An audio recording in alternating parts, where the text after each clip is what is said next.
Hello everybody, thank you for joining us. Today we'll be doing a quick shading of the arm as seen from an outstretched angle. So let's say that we are going to show the arm at an outstretched angle, like for instance a runner's arm. Let's imagine a runner's arm. So we need that is the delt, elbow, hand, and then the hand itself, if it's a running pose, let's say, because the ideal way to show it is with open fingers, and we'll go 1, 2, 3, 4, and 5. So that is the finger lineup and the thumb. So I am doing the forearm.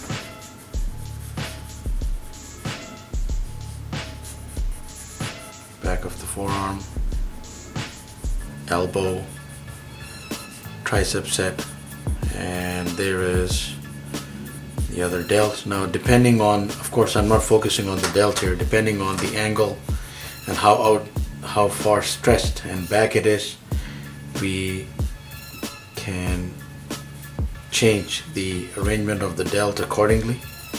So it doesn't have to appear exactly in this way. It might be like that, like crunch toward the top and then going into the pec here. But again, it all depends on what the placement of the hand and the arm is. But right here our focus is on just the arm, not necessarily the delt, and we are doing some shading on it. So I'm just putting some typical fingers around that quick framework we put down, and one by one we tackle the fingers, and so we have something going there. It's that hand is slightly too large for the rest of the arm here, unless a person has like really big hands. So we are going to increase the size of the arm by so much just to make it a little more balanced. Okay, so now we have to imagine a light source. So the light source, let's say, is hitting from the top. That is the easiest way to go about it. Now the arm is cylindrical for the most part. So one easy way of doing it is that just go like that and put in one tone going right across. And you could even go and put a slight tone going right down like this. And for that matter, on the hand itself, just about there, just put in a tone and then come down, put a tone right there.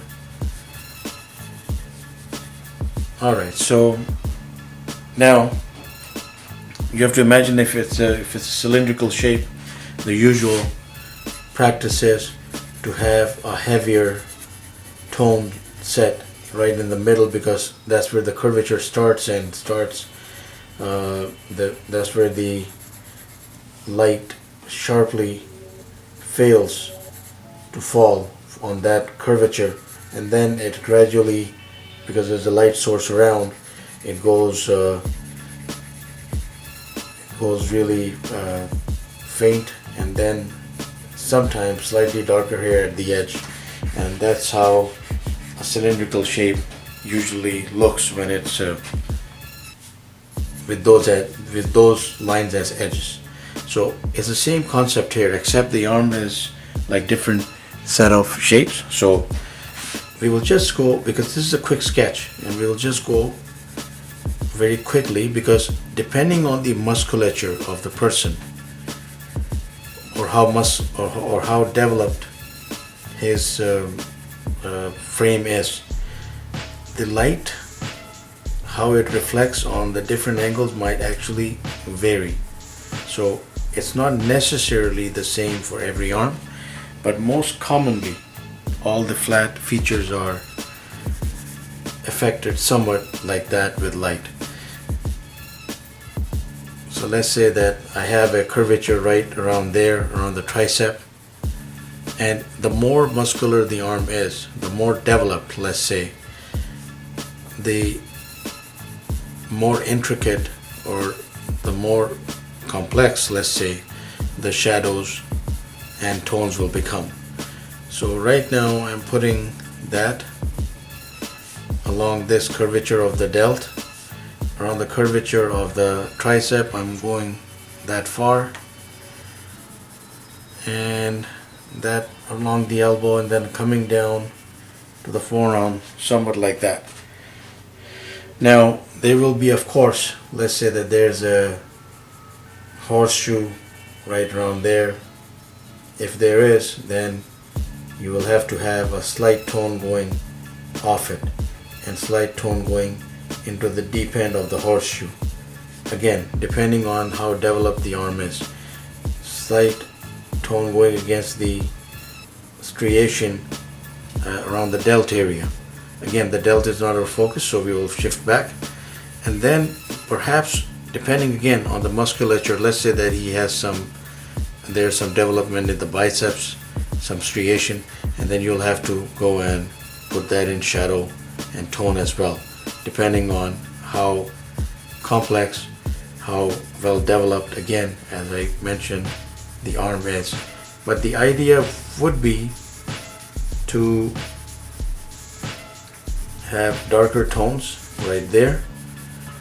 So just darken that tone somewhat, leave those just like light enough, and then put some dark tones here toward the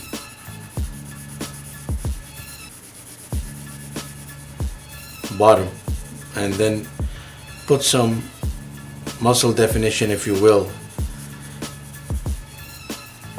unless it's a really flat arm, put some muscle definition and then just work your way toward this tone and blend it up. And if you put some variations, for example, more a deeper shade here and lesser over there, it will actually work. So we will just blend this in a tad bit quickly, and we have at least one version of shading on an arm. Now here we have some outstretched knuckles, and usually the principle is to put some tone right there and then tone around the finger lines and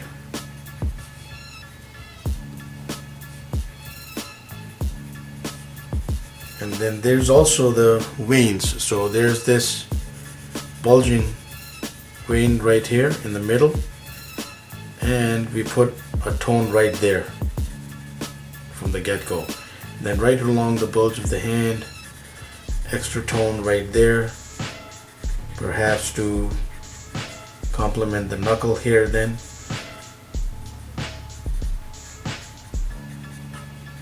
put a little more, put a little more character in that index finger, but that's fine. Again, we are practicing tones and shadows here, so you could put the thumb area pretty much depending on its placement, again, unless it's sticking out from the, and it's like this. Usually it's like that, so just make it like dark enough. Dark, and unless you want to highlight certain veins, again, inside the arm. So if there was a vein, let's say, well, customarily it's not here, but okay, let's say there was a vein, you would just go so much, put some tones, have it like run wherever you want it to, and then put some tone right there to make it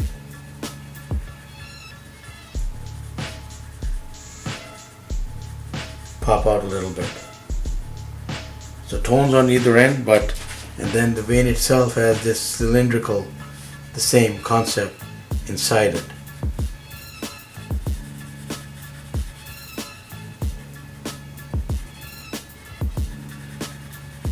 So pretty much the same tonal composition going through the fingers.